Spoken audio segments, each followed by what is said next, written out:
Bonjour et bienvenue dans la quotidienne de School TV, l'émission qui vous raconte l'éducation du quotidien. Au sommaire aujourd'hui, la vue qui se brouille, les genoux qui tremblent, le cœur qui bat la chamade. Oui, vous l'avez reconnu, c'est le sentiment amoureux, sujet du nouveau roman de notre invitée du jour, Nathalie Kuperman. L'anti-sèche d'Amal Laoui ou la façon dont l'actualité résonne dans les programmes. Actualité céleste aujourd'hui, l'éclipse de lune du 16 mai, programme ceux du cycle 3 à l'école primaire. L'heure de la récré, toujours avec Amal. On va mettre à profit ce temps pour ranger notre chambre. Enfin, je dis notre, surtout quand on est un enfant. Et puis enfin, du sentiment encore dans la chronique de notre psy, Sophie Marinopoulos, puisqu'elle va parler de l'amitié à l'adolescence. La quotidienne de School TV, c'est parti, grand oral.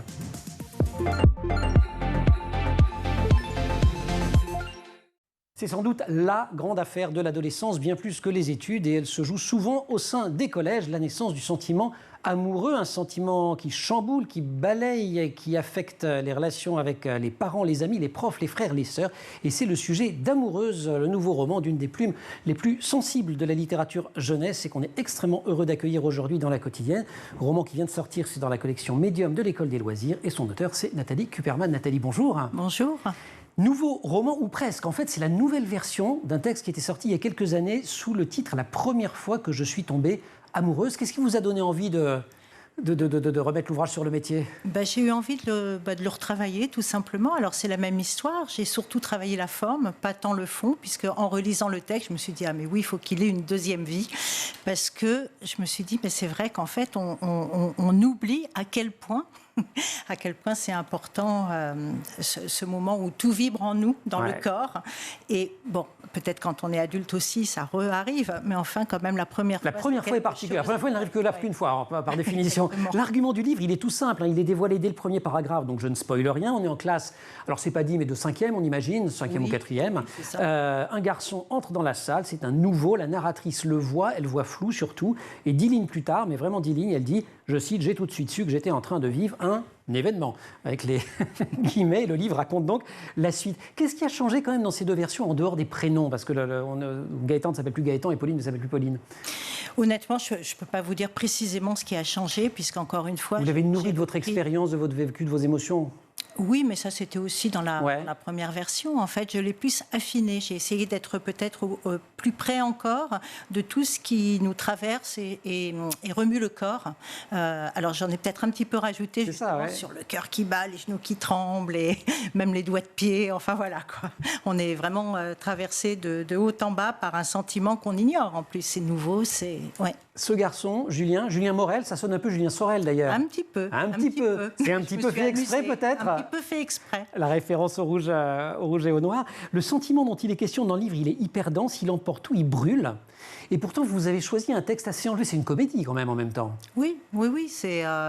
C'est-à-dire que c'est presque leurs yeux se rencontrèrent aussi. Hein.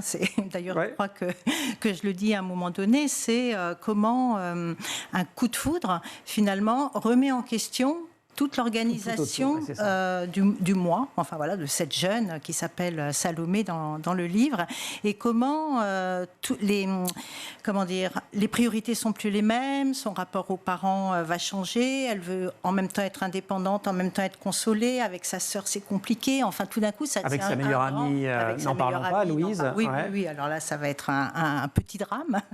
et en fait c'est ça, c'est que ce coup de foudre, c'est vraiment, quand on dit d'ailleurs coup de foudre, c'est assez fort comme expression, c'est un coup, la foudre, enfin voilà, c'est pas rien. Donc... Avec une obsession du personnage, mais qui vaut pour la vie, pas seulement dans la littérature jeunesse, qui est d'être à la hauteur. Oui, être à la hauteur, c'est un peu une question qu'on peut se poser effectivement, comme vous dites, tout au long de sa vie, et surtout par rapport aux êtres qu'on aime et dont on a envie d'être aimé. C'est-à-dire, c'est comment jauger ce qui va, ce qui ne va pas. Enfin, on est tout le temps, on est dans le doute quand on aime, je pense. Hein. On est dans le doute pendant tout ce livre. C'est un amour qui se passe dans la vie réelle. Salomé, le personnage, elle n'a pas encore de portable. C'est bien pratique au plan dramaturgique, ça vous permet de... C'est vrai. C'est pratique, je le connais. Oui, parce que ses parents, elle est à un âge justement où... Elle pourrait en avoir un, la plupart en ont. Voilà, la sœur en a un ou va en avoir un.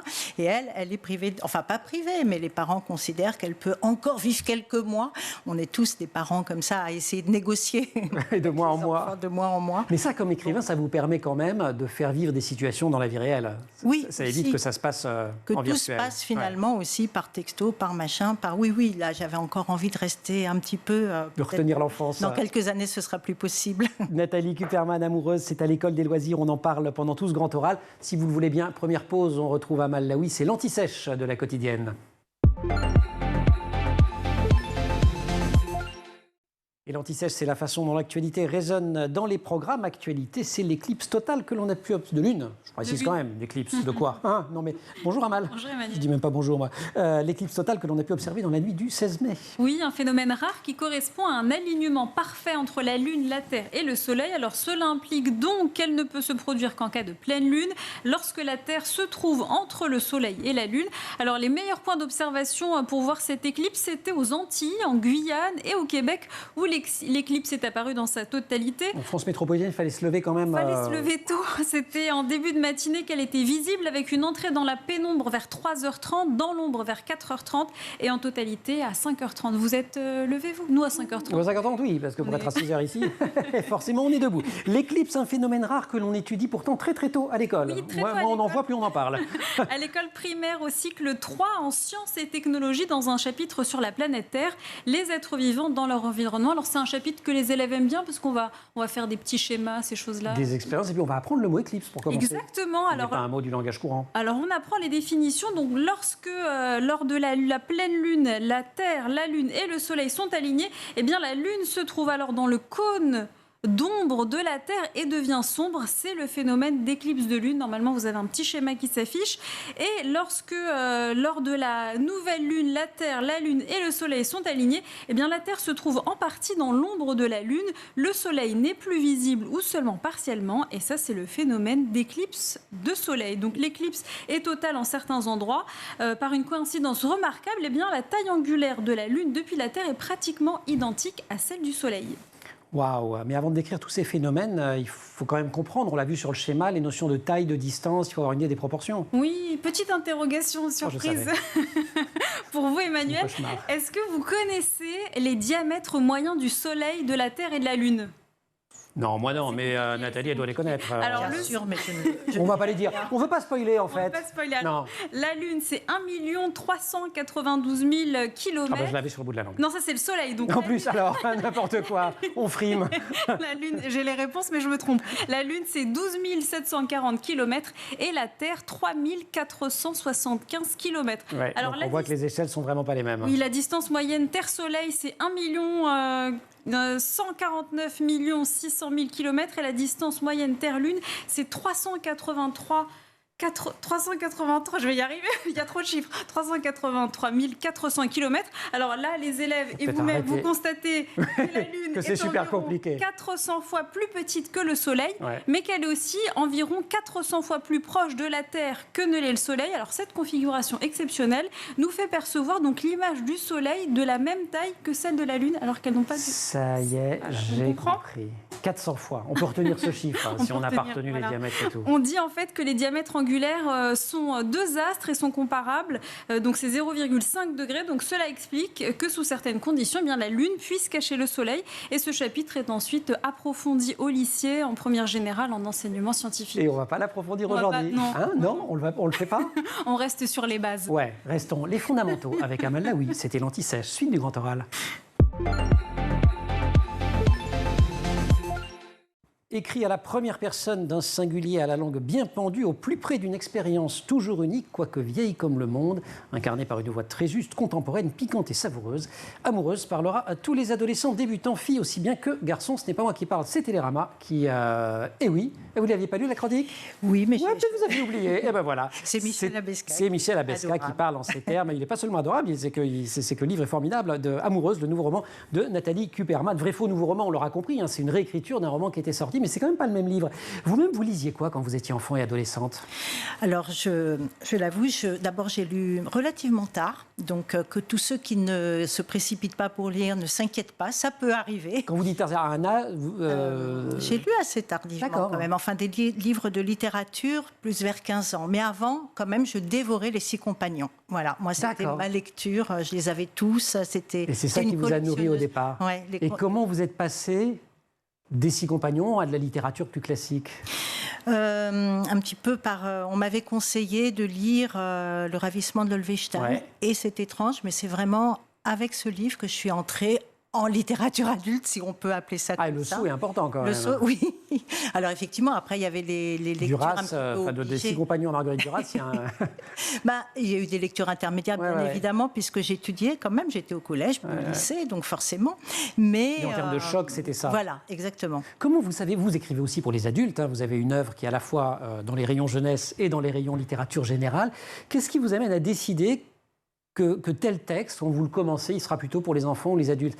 Parce que j'allais dire à un moment donné, c'est l'âge des personnages, mais c'est pas tout à fait vrai, parce que dans Le Poisson, dont je vais oublier le titre exact, mais... On était des poissons. On était des poissons. Il y a un personnage qui est âgé de 11 ans, une petite fille. Oui. Enfin, dans vos romans adultes, il y a des personnages d'enfants. Donc, qu'est-ce qui fait qu'à un moment, vous dites, tiens, ça c'est pour les grands, ça c'est pour les petits?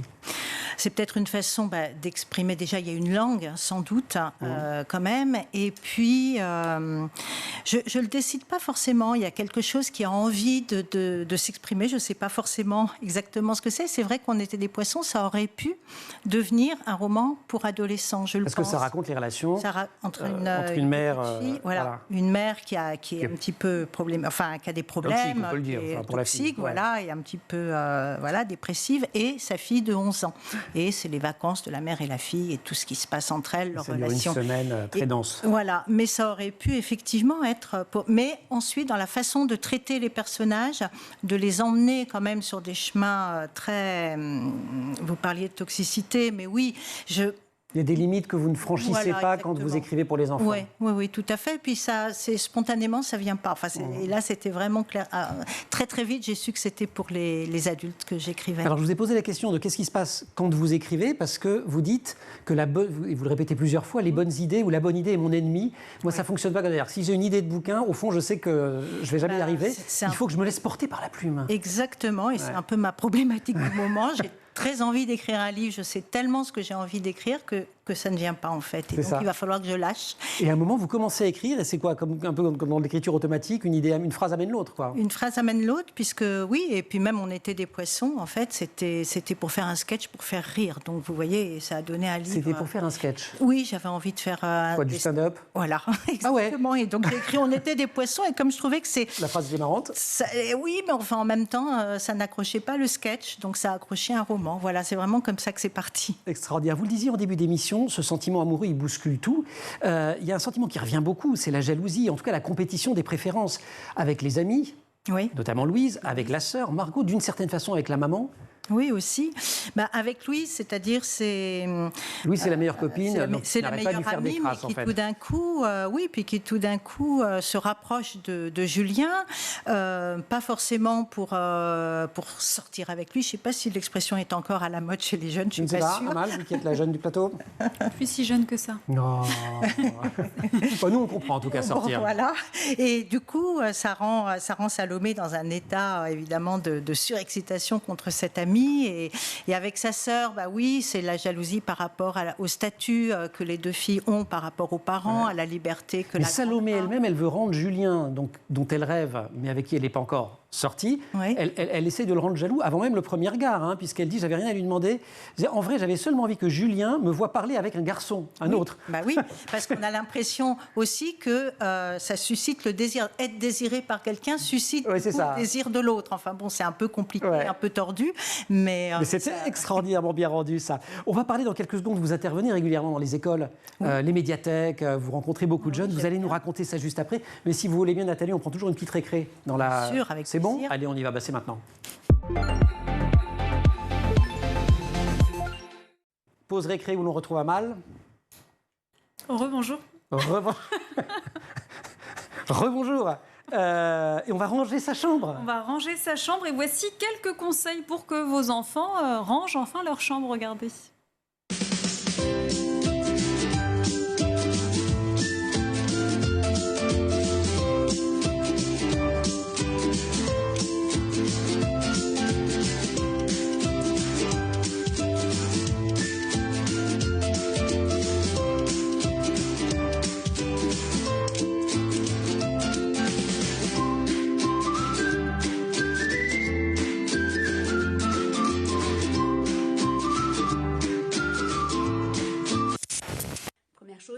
éviter d'utiliser le mot ranger parce que pour un enfant, c'est aussi abstrait que la physique quantique. Ranger, on ne sait pas trop.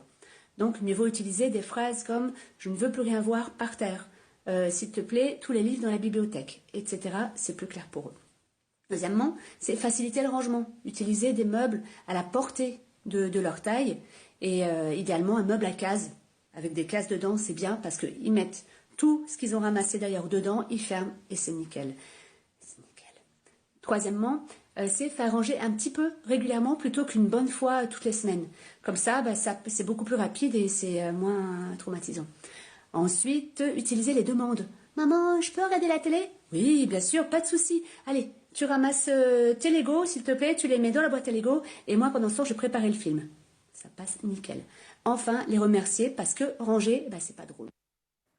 Le rangement de la chambre qui peut devenir une véritable source de conflit, Amal. Oui, mais on peut commencer à ranger très tôt, dès que les enfants sont en âge de comprendre, donc vers 3-4 ans, eh bien on peut commencer à ranger avec eux, mais pas à leur place. Alors on peut les accompagner en leur donnant des consignes précises, comme range tes livres dans la bibliothèque, mets tes Legos dans la boîte, tes feutres dans la trousse. C'est ce qu'on voyait d'ailleurs avec les oui, boîtes voilà. où il y avait on leur donne pas de un petit consignes, dessin qui disait, en fait, c'est entre le rangement et le classement, quoi. Oui, mais c'est ça, pas de consignes, ça traîne pas. Pas de consignes floues du genre range ta chambre. Il faut que ce soit précis.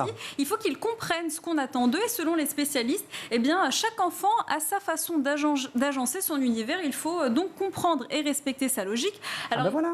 Ouais, Moi, j'avais une logique floue, par exemple. C'est tout simple. Moi, ma logique, c'est le désordre. Alors en tout cas, il ne faut pas oublier de valoriser l'enfant et de l'encourager. Et enfin, il faut créer une routine avec des moments qu'on choisit dans la journée pour effectuer ce rangement. Et ces rituels vont permettre à l'enfant d'apprendre à s'organiser et vont lui permettre de devenir autonome. Ça, c'est pour l'enfant. Mais quand on arrive dans l'adolescence... Oui, ça se complique un petit peu. On en avait déjà parlé dans une autre émission. Absolument. Un enfant refuse toujours, un jour ou l'autre, de ranger sa chambre. Et il ne faut pas s'inquiéter. C'est une opposition qui fait partie des grandes étapes du développement de l'enfant et elle ne peut être évitée. Selon les spécialistes, ce refus est donc tout à fait normal. Ces refus marquent de l'enfance à l'adolescence une acquisition progressive d'autonomie et d'indépendance. Donc s'ils ne rangent pas leur chambre, on les laisse faire. Mais alors, pas du tout. Amal, merci beaucoup. Suite du Grand Oral, on retrouve Nathalie Kuperman.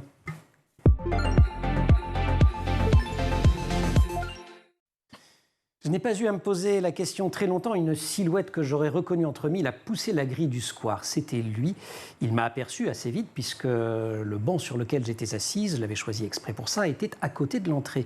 Je ne voulais pas qu'il ait à me chercher de peur qu'il ne renonce à me trouver, etc., etc. Je suis page 60 d'Amoureuse de Nathalie Kuperman. C'est la scène du premier rendez-vous. Et là, en le lisant, je me suis dit, on est quasiment dans les fragments du discours amoureux de Roland Barthes où tout, absolument tout compte, tout est envahi par ce sentiment amoureux et rien n'y échappe.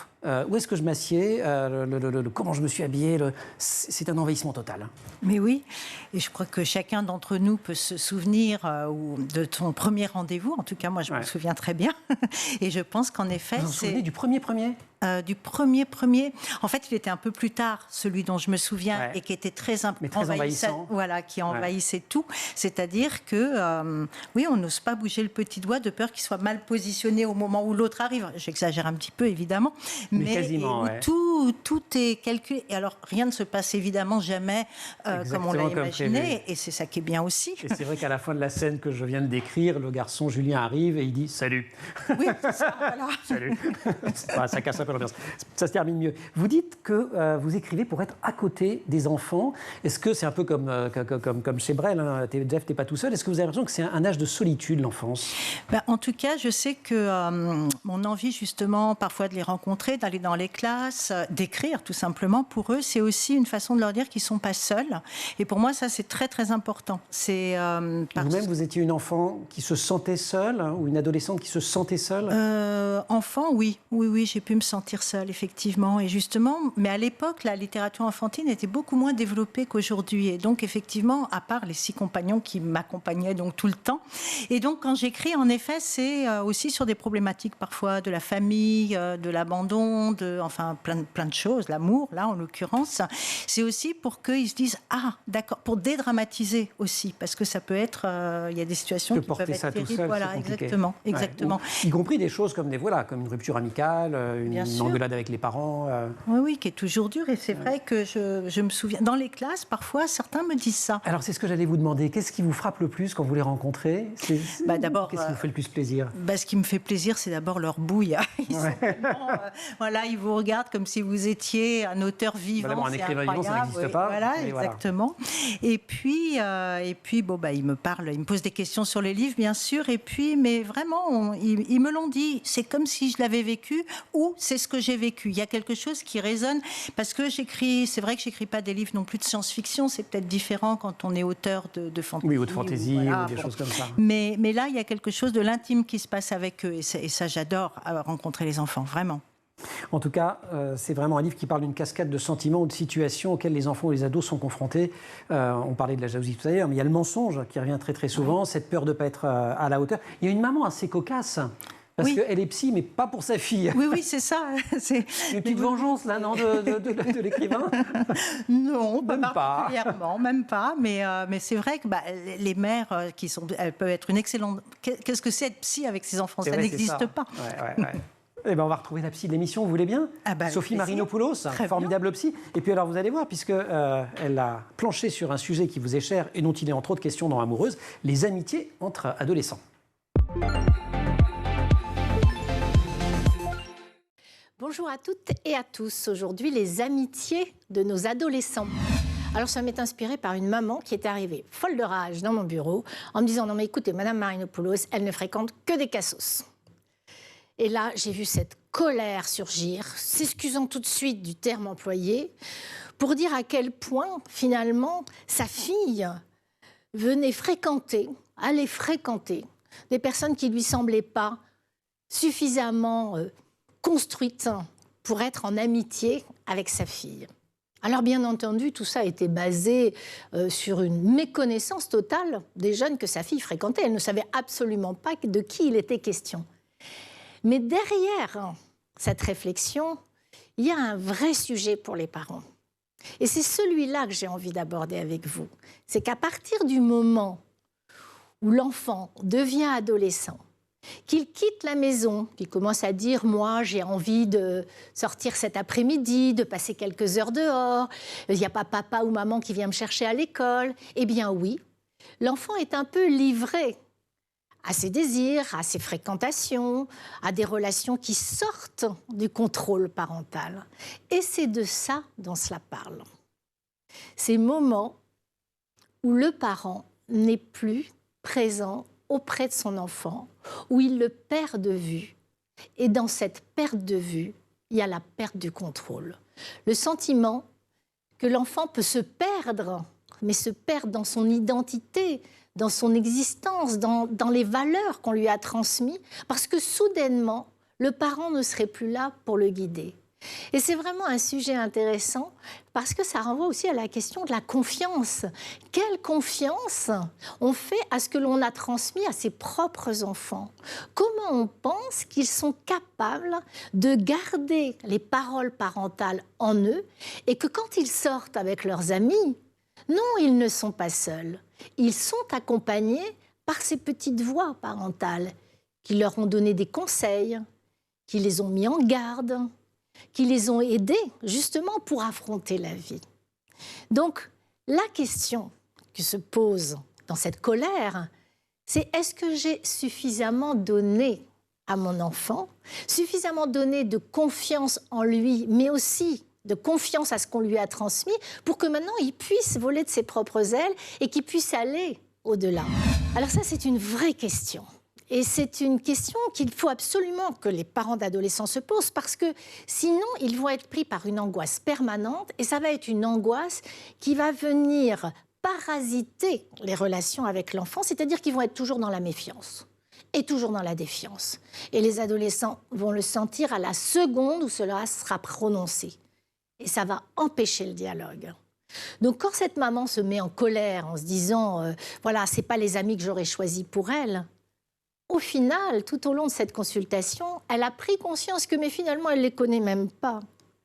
Et c'est que c'est son angoisse qui a parlé. Ce n'était même pas la réalité. Et ça fait partie de la vie des parents en général. Ça ne lui est pas réservé. Cette peur, cette crainte de ne pas avoir assez donné, de ne pas avoir assez bien fait pour les accompagner dans la vie. Face à ces situations-là, quand les enfants commencent à partir du nid, j'ai envie de dire, eh bien, seul le dialogue va vous aider à apaiser vos angoisses.